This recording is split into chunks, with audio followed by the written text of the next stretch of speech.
Good morning all.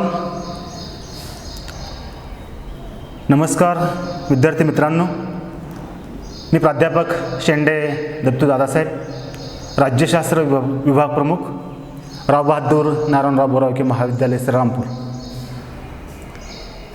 विद्यार्थी मित्रांनो, आज मी आपणासाठी जो विषय निवडलेला आहे तो विषय म्हणजे राज्यशास्त्र जनरल 1 आणि पेपरचं नाव आहे भारतीय राज्यघटनेची ओळख, इंट्रोडक्शन टू इंडियन कॉन्स्टिट्यूशन.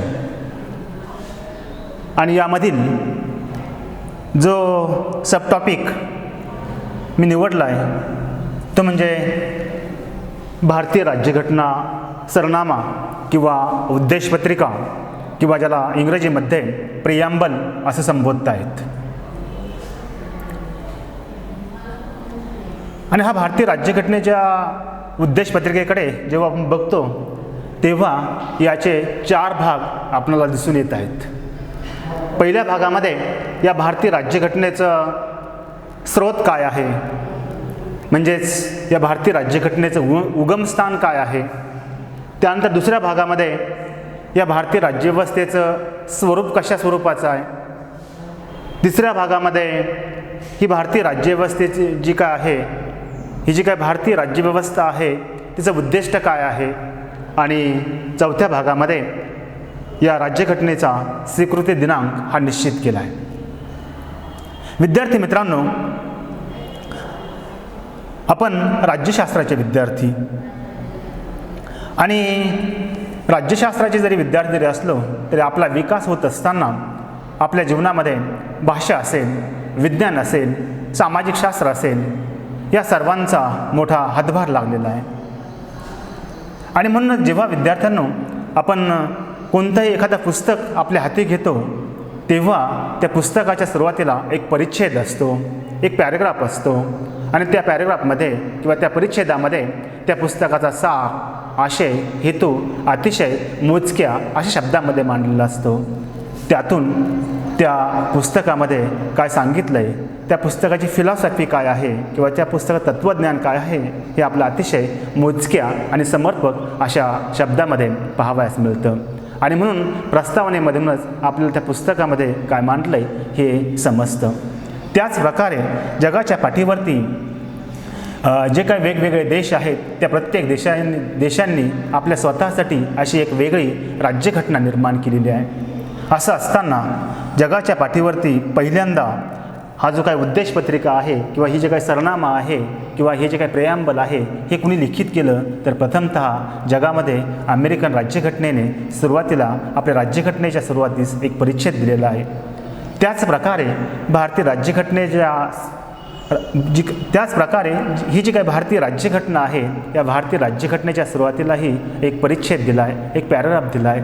त्यातून त्या भारतीय राज्यघटनेचं जे काही प्रतिबिंब आहे किंवा जो काही आशय आहे, तो जो काही सार आहे, जो काही हेतू आहे तो अतिशय मोजक्या अशा शब्दामध्ये या प्रिॲम्बलमध्ये मांडलेला आपणास पाहावयास मिळतो. या प्रिॲम्बलकडे जर आपण एकदा बघितलं तर मी प्रथमतः ही प्रिॲम्बल काय आहे ही मी आपणास सुरुवातीस सांगतोय की भारतीय राज्यघटनेचा जो काही आशय आहे, जो काही सार आहे किंवा जो काही हेतू आहे तो अतिशय मोजक्या अशा शब्दामध्ये या उद्देशपत्रिकेमध्ये मांडला आहे. काय आहे ही उद्देशपत्रिका? जेव्हा आपण ही अभ्यासण्याचा प्रयत्न करतो तेव्हा विद्यार्थी मित्रांनो याची सुरुवात म्हणजेच या उद्देशपत्रिकेची सुरुवात या उद्देशपत्रिकेची म्हणजेच या प्रिॲम्बलची जी काही सुरुवात आहे ती अशा प्रकारे होते. अशा प्रकारे होते, आम्ही भारतीय लोक. कोण?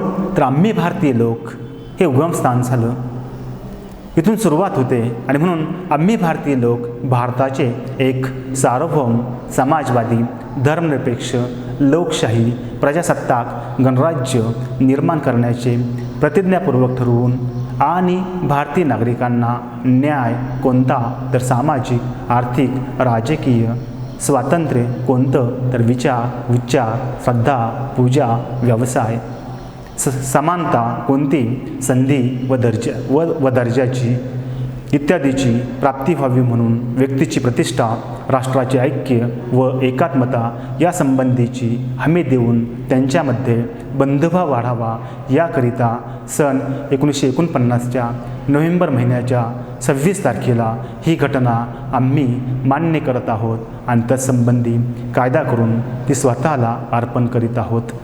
अशा प्रकारे ही उद्देशपत्रिका आपल्यासमोर येते आणि जेव्हा ही उद्देशपत्रिका आपल्यासमोर येते तेव्हा मी असं म्हणालो की या उद्देशपत्रिका 4 भागामध्ये आपल्याला विभागलेली पाहावयास मिळते. पहिला जो काही भाग आहे तो म्हणजे या भारतीय राज्यघटनेचा स्रोत, म्हणजेच या भारतीय राज्यघटनेचं उगमस्थान काय आहे. तर हे अभ्यासत असताना विद्यार्थी मित्रांनो आपण असं म्हणतो की या भारतीय राज्यघटनेचा जो काही स्रोत आहे तो काय आहे, तर आम्ही भारतीय लोक असा आहे.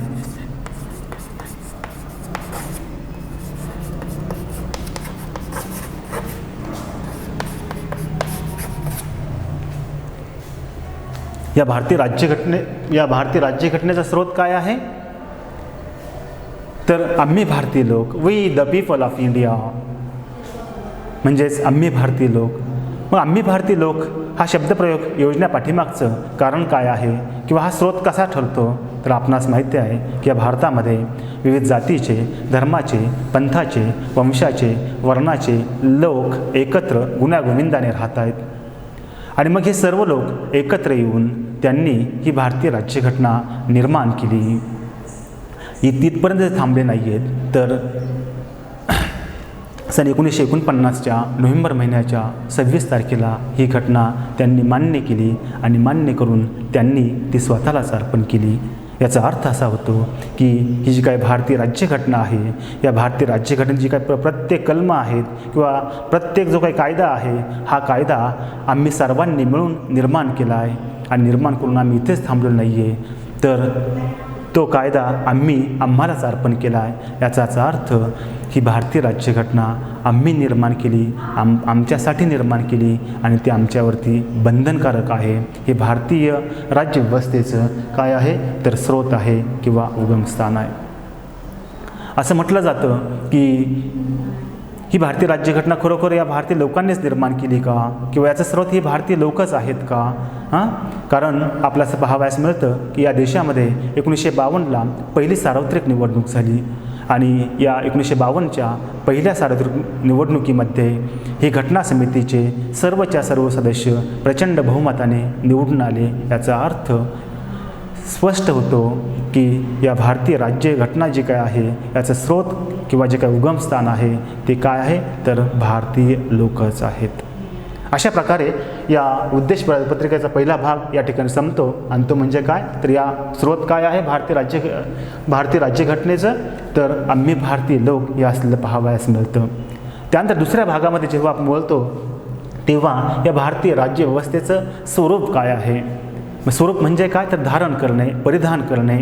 म्हणजेच ही जी काय भारतीय राज्यघटना आहे, या भारतीय राज्यघटनेचं उगमस्थान आम्ही भारतीय लोक आहेत आणि या आम्ही भारतीय लोकांनी काय धारण केलं आहे, काय परिधान केलं आहे, म्हणजेच याचं स्वरूप काय आहे हे आपण अभ्यासण्याचा प्रयत्न करतो. आणि स्वरूप अभ्यासताना आपल्याला पाहावयास मिळतं की हे स्वरूप कसं आहे, तर सार्वभौम, समाजवादी, धर्मनिरपेक्ष, लोकशाही, प्रजासत्ताक, गणराज्य अशा स्वरूपाचं हे स्वरूप या भारतीय राज्यव्यवस्थेने धारण केलं आहे. पुन्हा सांगतो आहे की भारतीय राज्यव्यवस्था स्वरूप काय आहे, तर सार्वभौम, समाजवाद, धर्मनिरपेक्ष, लोकशाही, प्रजासत्ताक, गणराज्य अशा प्रकारचं हे जे काही स्वरूप आहे हे स्वरूप धारण करून ही भारतीय राज्यव्यवस्था किंवा भारतीय राज्यघटना आरूढ झालेली आहे असं आपण म्हणता येतं. मग सार्वभौम म्हणजे काय है ना, हे पहिलं स्वरूप जे काय आपण अभ्यासतो. सार्वभौम म्हणजे काय, तर सार्वभौम म्हणजे काय, तर सर्वश्रेष्ठ सत्ता. सर्वश्रेष्ठ सत्ता किती प्रकारची असते, तर 2 प्रकारची असते. एक म्हणजे अंतर्गत सार्वभौमत्व आणि नंबर 2 ते म्हणजे बाह्य सार्वभौमत्व. याचा अर्थ भारताला 15 ऑगस्ट 1947ला भारताला स्वातंत्र्य मिळालं आणि भारत सार्वभौम झाला. याचा अर्थ आपण असा घेऊया की जसं उदाहरण दाखल मी असं म्हणेल की स्वातंत्र्य मिळाल्यानंतर आपण काय म्हणालो तर आपण असं म्हणालो की आता आमचा इंग्लंडच्या राजाशी किंवा राणीशी कोणत्याही प्रकारचा संबंध हा राहिला नसून आम्ही आमचे अंतर्गत बाबतीतील व बाह्य बाबतीतील निर्णय घेण्यास स्वतः सक्षम आहोत। याचा अर्थ भारत आता आपल्या अंतर्गत बाबतीमध्ये कशा प्रकारचे निर्णय घ्यायचे आणि बाह्य बाबतीत कशा प्रकारचे निर्णय घ्यायचे याबाबतचं संपूर्ण स्वातंत्र्य हे कोणाला आहे तर आपल्यालाच आहे। आणि म्हणून भारत हे एक सार्वभौम राष्ट्र म्हणून या भूतलावरती 15 वर्ष 1947 पासून अस्तित्वात आलं। आणि म्हणून भारतीय राज्यव्यवस्थेचं स्वरूप स्पष्ट करताना पहिलंच स्वरूप आपण परिधान केलं ते म्हणजे सार्वभौम। कारण 15 ऑगस्ट 1947 पूर्वी आपण पारतंत्र्यात होतो है ना, आणि 15 ऑगस्ट 1947 नंतर आपण काय झालं तर स्वतंत्र झालो, सार्वभौम झालो। हे पहिलं स्वरूप आपण मान्य केलं आहे की म्हणजेच भारत आता काय आहे तर सार्वभौम आहे। त्यानंतर आपलं पाहावयास मिळतं की आपण काय स्वीकारलं आहे दुसरं स्वरूप तर ते म्हणजे समाजवाद स्वीकारला आहे। काय स्वीकारला आहे तर समाजवाद स्वीकारला आहे। विद्यार्थी मित्रांनो, आपलं असं पाहावयास मिळतं की भारत हे लोकशाही प्रधान राष्ट्र आहे आणि लोकशाहीमध्ये आपल्याला असं पाहावयास मिळतं की लोकांच्या हितासाठी चाललेलं शासन म्हणजे लोकशाही शासन किंवा जेथे सरकारची नियुक्ती, सरकारची पदच्युती आणि सरकारवर नियंत्रण हे जनतेकडून होत असतं असं शासन म्हणजे लोकशाही शासन। अशा या लोकशाहीमध्ये आपण 1976च्या 42व्या घटना दुरुस्तीने समाजवादाचा आपण स्वीकार केला। काँग्रेसच्या अधिवेशनात आवडी या ठिकाणी भरलेल्या अधिवेशनात काँग्रेसने समाजवादाचा स्वीकार केलेला पाहावयास मिळतो। मग समाजवाद घेत असताना आणि लोकशाही असताना आपलं असं म्हणता येतं की लोकशाही जेव्हा बघतो तेव्हा लोकशाहीमध्ये खाजगी मालमत्तेला स्थान आहे आणि समाजवादामध्ये उत्पादनाची साधने ही समाजाच्या मालकीची असतात। आणि म्हणून आपण समाजवाद आणि लोकशाही यांची सांगड घालताना आपण मिश्र अर्थव्यवस्थेचा स्वीकार केला आहे आणि काही साधनं ही समाजाच्या मालकीची आणि काही साधनं ही खाजगी लोकांच्या मालकीची अशा समन्वयातून आपण समाजवाद हे स्वरूप धारण केलं। म्हणजे आत्तापर्यंत आपण बघितलं आहे की सार्वभौम असेल आणि समाजवाद असेल हे दोन स्वरूप आपण धारण केलेले आहेत। त्यानंतर आपण जे काही तिसरं स्वरूप धारण केलं आहे ते म्हणजे धर्मनिरपेक्ष। मग धर्मनिरपेक्षतेकडे जात असताना आपण असं म्हणतो आहे की भारत हे एक धर्मनिरपेक्ष राज्य आहे किंवा दुसरीकडे असं म्हणतो की पाकिस्तान हे धर्माधिष्ठित राज्य आहे। मग धर्माधिष्ठित म्हणजे काय आणि धर्मनिरपेक्ष म्हणजे काय? धर्माधिष्ठित राज्य म्हणजे एकाच धर्माचं राज्य, मग त्या राज्यामध्ये एकच धर्म असतो आणि भारत एक असं राज्य आहे तर धर्मनिरपेक्ष असं राज्य आहे। धर्मनिरपेक्ष म्हणजे काय तर या बाबतीमध्ये भारतीय राज्यघटनेच्या 3ऱ्या प्रकरणामध्ये 25 ते 28 या कलमामध्ये तरतुदी केलेल्या पाहावयास मिळत आहेत। काय आहे त्या तरतुदी तर यामध्ये असं म्हणाले की भारताचा असा कोणताही धर्म नाही, भारताचा असा कोणताही धर्म नाही, धर्म ही व्यक्तीची खाजगी बाब आहे। राज्याचा असा कोणताही धर्म नाही, धर्म ही व्यक्तीची खाजगी बाब आहे। ज्या व्यक्तीला पाहिजे तो व्यक्ती तो धर्म स्वीकारू शकते, त्या धर्माचं आचरण करू शकते, त्या धर्माचं पालन करू शकते। त्याचबरोबर राज्याकडून अंशतः अथवा पूर्णतः अनुदान मिळणाऱ्या शैक्षणिक संस्थेतून धार्मिक शिक्षण हे सक्तीने देता येत नाही आहे। याचा अर्थ आपल्याला धर्मनिरपेक्ष हे स्वरूप कसं आहे तर भारताचा असा कोणताही धर्म नाही, तर धर्म ही व्यक्तीची खाजगी बाब आहे आणि म्हणून प्रत्येक व्यक्तीला धर्माच्या बाबतीमध्ये कोणता धर्म स्वीकारायचा आहे, काय करायचं आहे हे सर्व स्वातंत्र्य त्या संबंधित व्यक्तीला किंवा त्या व्यक्तीला दिलेले पाहावयास मिळत आहेत। कुणी दिले तर या भारतीय राज्यव्यवस्थेने हे अधिकार बहाल केलेले दिसतात। परंतु या ठिकाणी महत्त्वाचं एक सांगितलं आहे की एखाद्या व्यक्तीने आपला स्वतःचा धर्म बदलून इतर धर्म जर स्वीकारायचा जर असेल तर त्या धर्मासाठी राज्याकडून काही सवलती जर मिळत जर असतील तर त्या सवलती त्या व्यक्तीला घेता येणार नाही आहेत। मग अशा प्रकारे भारतीय राज्यव्यवस्थेचं धर्मनिरपेक्ष हे स्वरूप आपणास पाहावयास मिळतं। आणि त्यानंतर पुढचं स्वरूप आपण धारण केलं आहे ते म्हणजे लोकशाही। लोकशाहीमध्ये आपण असं बघतोय की लोकशाहीची साधी आणि सोपी व्याख्या मी अगोदरच सांगितली की लोकांच्या हितासाठी चाललेलं शासन म्हणजेच लोकशाही शासन। किंवा जिथे सरकारची नियुक्ती, सरकारची पदच्युती आणि सरकारवर नियंत्रण हे जनतेकडून होत असतं, असं शासन म्हणजे लोकशाही. म्हणजेच भारताच्या राजकीय व्यवस्थेने लोकशाहीचा स्वीकार केला आहे. पण कोणत्या लोकशाहीचा स्वीकार केला आहे? आणि म्हणून लोकशाहीचे प्रकार अभ्यासताना आपण असं म्हणता येतं की लोकशाहीचे 2 प्रकार आहेत. एक प्रकार किंवा पहिला प्रकार म्हणजे राजसत्ताक लोकशाही आणि दुसरे म्हणजे प्रजासत्ताक लोकशाही. मग राजसत्ताक लोकशाही म्हणजे काय आणि प्रजासत्ताक लोकशाही म्हणजे काय?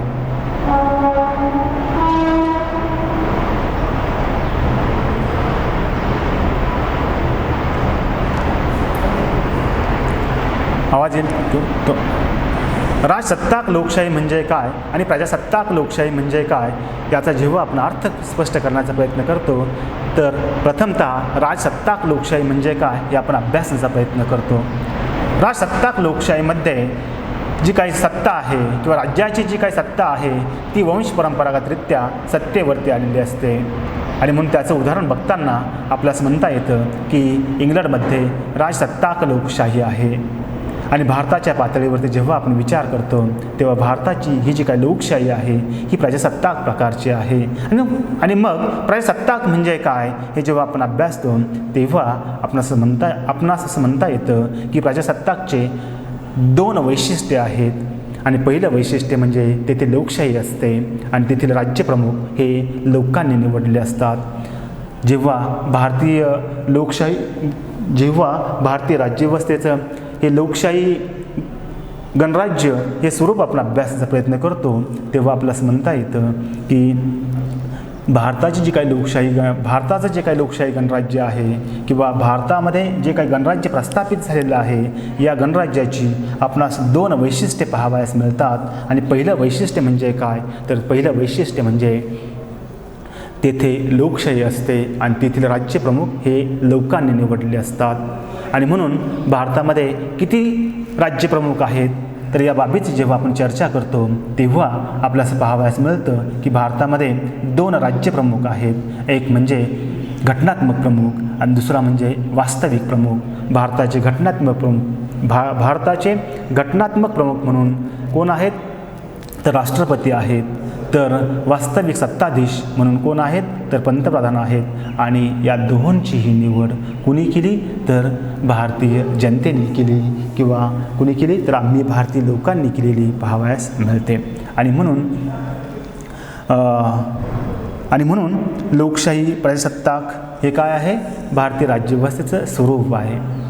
थोडक्यामध्ये आपण असं म्हणालो की ही जी काय भारतीय राज्यव्यवस्था आहे या भारतीय राज्यव्यवस्थेचं स्वरूप काय आहे तर सार्वभौम, समाजवाद, धर्मनिरपेक्ष, लोकशाही, प्रजासत्ताक हे काय आहे तर या भारतीय राजकीय व्यवस्थेचं स्वरूप असलेलं पाहावयास मिळतं. आता बघा आपण पहिल्या भागामध्ये असं म्हणालो की या भारतीय राज्यव्यवस्थेचं स्रोत काय आहे किंवा उगमस्थान काय आहे. तर हे उगमस्थान आपण बघितलं की आम्ही भारतीय लोक हे उगमस्थान आहे. स्वरूप काय आहे तर स्वरूपामध्ये आपण अभ्यासलं की सार्वभौम, समाजवाद, धर्मनिरपेक्ष, लोकशाही, गणराज्य हे ना हे स्वरूप झालं. म्हणजेच भारतीय राज्यव्यवस्थेने हे जे काही परिधान केलं आहे तर या परिधान केल्यानंतर म्हणजेच या स्वरूपानंतर या भारतीय राज्यव्यवस्थेला आपली उद्दिष्टे साध्य करायची. काय उद्दिष्टे साध्य करायची तर त्यामध्ये आपण म्हणूया की न्याय, स्वातंत्र्य, समता आणि बंधुता ही आपली उद्दिष्टे आहेत. ही आपल्याला साध्य करायची. आणि 15 ऑगस्ट 1947ला भारताला स्वातंत्र्य मिळालं. 26 जानेवारी 1950पासून भारतीय राज्यघटनेचा अंमल सुरू झाला. तेव्हापासून आज तागायत आपण आपली जी काही उद्दिष्टे आहेत ही उद्दिष्टे साध्य करण्याचा प्रयत्न करतो आहे. आणि म्हणून पहिलंच उद्दिष्ट आपल्याला समोर येतं आणि ते पहिलं उद्दिष्ट म्हणजे काय तर न्याय. न्याय म्हणजे काय की ज्याला आपण इंग्रजीमध्ये जस्टिस असं म्हणतो. काही जरी झालं तर आपण म्हणतो की वी वॉन्ट जस्टिस असं म्हणतो. म्हणजे मला न्याय मिळाला पाहिजे. आणि मग न्याय म्हणजे तरी काय तर भारतीय राज्यव्यवस्थेमध्ये न्यायाचे 3 प्रकार सांगितलेत. पहिला न्याय सांगितला सामाजिक न्याय, दुसरा न्याय सांगितला आहे आर्थिक न्याय आणि तिसरा न्याय सांगितला आहे राजकीय न्याय.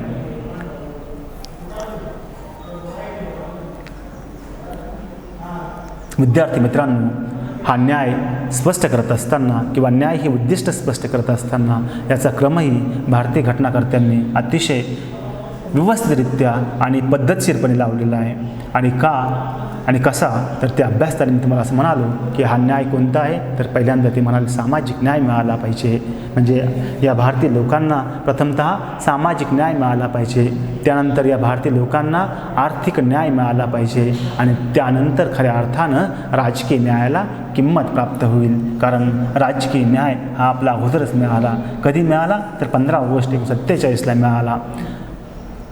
तरीही त्याचा क्रम आपण शेवटी ठेवला आहे. का? कारण सगळ्यात महत्त्वाचं सामाजिक आणि आर्थिक न्यायाला किंमत आहे. कारण भारतामध्ये मोठ्या प्रमाणामध्ये सामाजिक आणि आर्थिक विषमता पाहावयास मिळते. आणि म्हणून जेव्हा भारतीय घटना परिषदेमध्ये डॉक्टर बाबासाहेब आंबेडकर न्याय या उद्दिष्टाबद्दल बोलण्यास उभे राहिले, तेव्हा ते असे म्हणाले की भारतामध्ये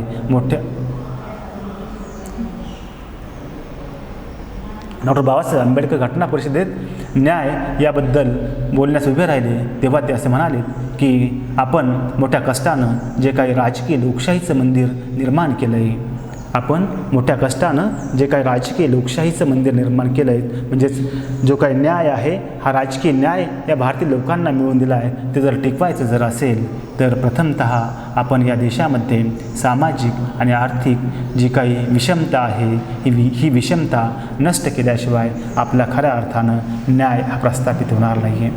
म्हणूनच न्याय कोणता, तर प्रथमतः सामाजिकदृष्ट्या जे लोक गांजलेले आहेत त्यांचा सामाजिकदृष्ट्या विकास करण्यासाठी आपण कटिबद्ध असलं पाहिजे, असं आपण मान्य केलं आहे.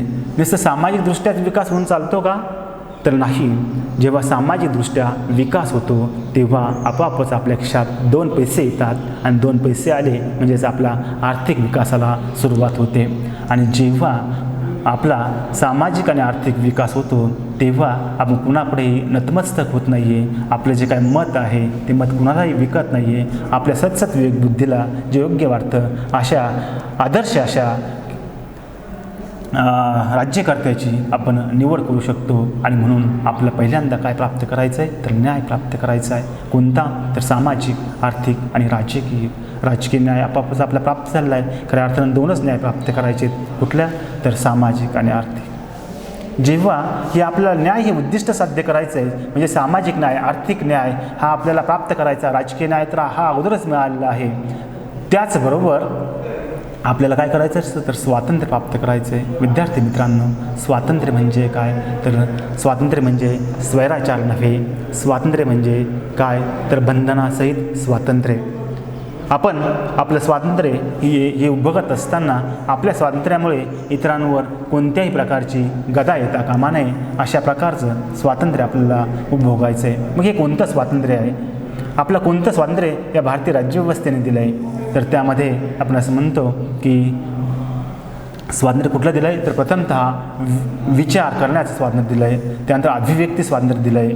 म्हणजेच अभिव्यक्ती म्हणजे अभिव्यक्त होणे म्हणजे उच्चार करणे, म्हणजे विचाराचं स्वातंत्र्य दिलं आहे, उच्चाराचं स्वातंत्र्य दिलं आहे. त्यानंतर आपण कशावर तरी श्रद्धा ठेवू शकतो, कुणाची तरी पूजा करू शकतो, कोणता तरी व्यवसाय करू शकतो, अशा प्रकारचं स्वातंत्र्य हे आपल्याला बहाल केलं आहे. आणि हे स्वातंत्र्य बहाल करत असताना शेवटी आपण असं म्हणालो की तिसरं जे काय उद्दिष्ट आहे ते म्हणजे समता किंवा समानता. मूळ समानता आपल्याला प्रस्थापित करायची. ही समानता प्रस्थापित करत असताना आपल्या प्रत्येकाला प्रथमतः काही जरी मिळवायचं असेल तर आपल्याला काही मिळवायचं जर असेल तर आपल्याला प्रथमतः संधी मिळाली पाहिजे. जेव्हा आपल्याला एखादी संधी मिळते तेव्हा आपण आपला दर्जा हा सुधारू शकतो. आणि म्हणून ही समानता कोणती, तर संधीची आणि दर्जाची ही आपल्या बहाल केलेली आहे. अशा प्रकारे ही जे काही 3 उद्दिष्टे आहेत त्या 3 उद्दिष्टांबरोबरच चौथं जे काही उद्दिष्ट आहे ते म्हणजे बंधुता आपल्याला पाहावयास मिळतं.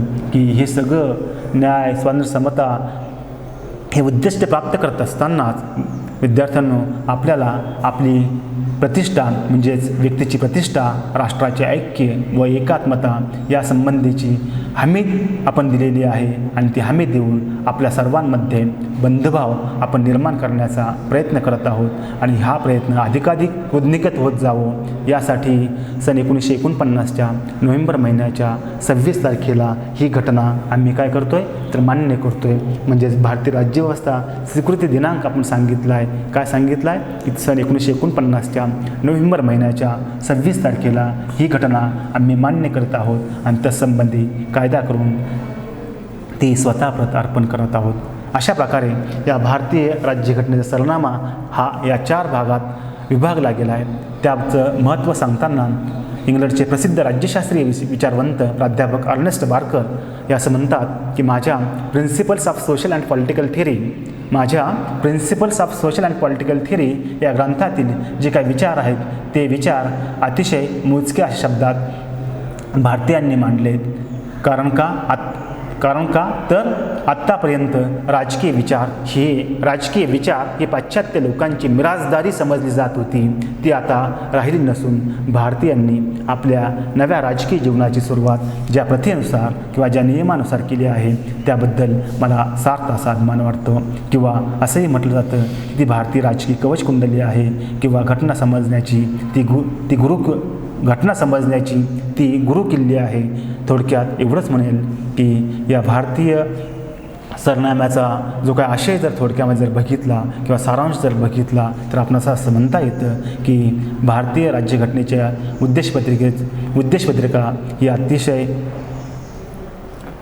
भारतीय राज्यघटनेचे उद्देशपत्रिका स्वरूप हे अत्यंत उदार, विशाल, विधायक, मानवतावादी आणि सर्वांना बरोबर घेऊन जाणारं असंच आहे.